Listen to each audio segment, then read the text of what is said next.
सकते हैं, आइए हम बताते हैं। सबसे बड़ा आसान तरीका ये है कि अगर चार्जिंग में कोई एरर आती है तो आप समझना होगा कि battery RD, battery thermal line में समस्या क्या होती है, कितना जीआर, कितना वोल्टेज आ रहा है इस समय पर, इन सब चीज़ों को चेक करना पड़ेगा। अगर स्लो चार्जिंग हो रही तो समस्या क्या होती है दोस्तों, तो आपको मैं डीपली एक्सप्लेन करके बताऊँगा आपको, आप इस चीज़ को समझिए।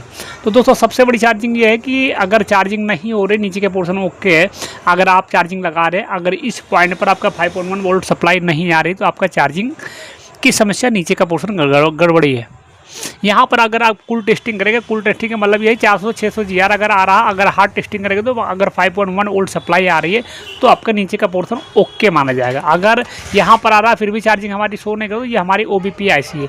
ओबीपी आईसी में हम देखेंगे कि यहाँ इन कैपेसिटर पे हो रही है, उसके बाद आउट हो रही नहीं हो रही है। तो दोस्तों फिर हम रेड पॉइंट्स को देखेंगे, रेड पॉइंट्स को देखते हुए जाएंगे। यहाँ पर देखिए सप्लाई कहाँ जा रही है, हमारी सिक्योरिटी पर्पस से जो आईसी लगाई जाती है, यहाँ पर बीबस की लाइन और आपकी वीवैड की लाइन आती है। अब ये सप्लाई देखिए सीधे हमारी यहाँ पर जाती है, ये हमारी आईसी में आई हुई है। ध्यान से दोस्तों देखिए, यहाँ देखिए बीबस लिखा हुआ है। इस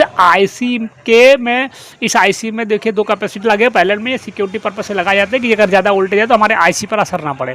ये देखिए एसएमडी पोलराइज कैपेसिटर लगा होता है, यहाँ पर पैरेलल में ये भी लगा होता है, लेकिन इस पर कोई असर नहीं पड़ता। अगर यहाँ वोल्टेज ज़्यादा आएगा, 8 वोल्ट, 7 वोल्ट, 9 वोल्ट, तो पहले ओबीपी जलेगी, उसके बाद दूसरी आईसी हमारी ये जल जाएगी कैपेसिटर के अंदर अगर होती है तो ये हमारी यहाँ पर सप्लाई इन होगी। इन होने के बाद हमको आउटपुट बीपीएच के द्वारा मिलेगा। बीपीएच का मतलब ये होता है कि आपका 3.7 से 4.2 तक सप्लाई जाएगी। सप्लाई का मतलब ये है कि अपन लाइट ग्राफिक नेटवर्क सेक्शन हर जगह ये सप्लाई जाती है। इसलिए डायरेक्टली नेटवर्क सेक्शन में या किसी सेक्शन में पहले फ़ोन में देते थे, अब नहीं दे रहे, अब एकदम परफेक्टली सप्लाई दे रहे ताकि हमारी बैटरी फूलती नहीं है। यहाँ पर दोस्तों सबसे बड़ी बात यह है कि आपकी बीबस की सप्लाई आ गई, बीपीएच बन गया, उसके बाद बीबेड की सप्लाई जाएगी।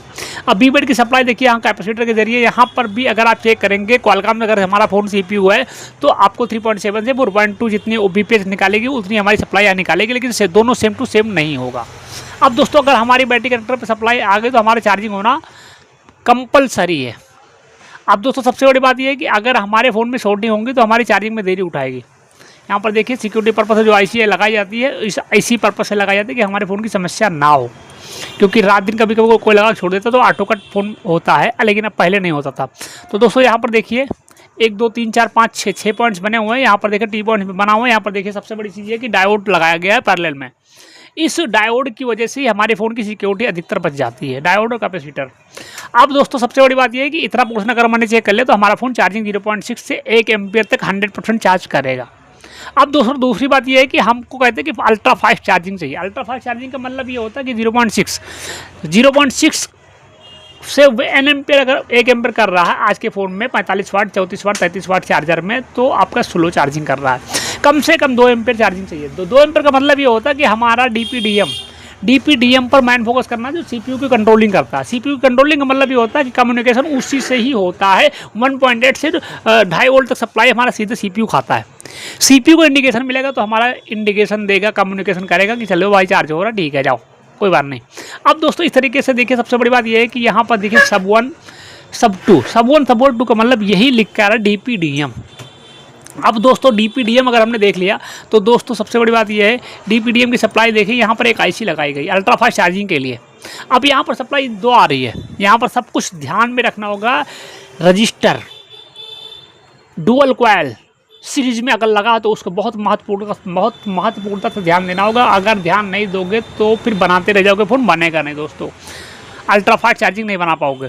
सबसे बड़ी बात ये होती है कि दोस्तों यहाँ पर देखिए अगर हमारी ये डीपीडीएम की सप्लाई यहाँ पर आई, देखिए सीरीज में रजिस्टर लगा हुआ, अगर एक रजिस्टर ओपन हो गया या लीकेज हो गया तो हमारा फ़ोन स्लो चार्जिंग करेगा। इन सब चीज़ों को बहुत बारीकी से ध्यान दो। यहाँ पर देखिए दोस्तों 0 ओम का ये रजिस्टर लगा हुआ था सीरीज में, और उसके बाद देखिए डुअल कॉइल लगा हुआ है, ये सीरीज में लगा। अगर ये ओपन या लीकेज हो जाएगा तो भी हमारा फ़ोन में इनकी सप्लाई नहीं है, तो हमारी आउटपुट कैसे जाएगी। अब दोस्तों दूसरी बात ये है कि यहाँ पर देखिए अगर आउटपुट जाने के लिए भी सीपीयू में यहाँ पर भी सीरीज में लगाएगी, यहाँ पर देखिए डायोड लगा हुआ। अब दोस्तों सबसे बड़ी बात यह है कि हमारी ये सप्लाई सीपीयू में जाएगी।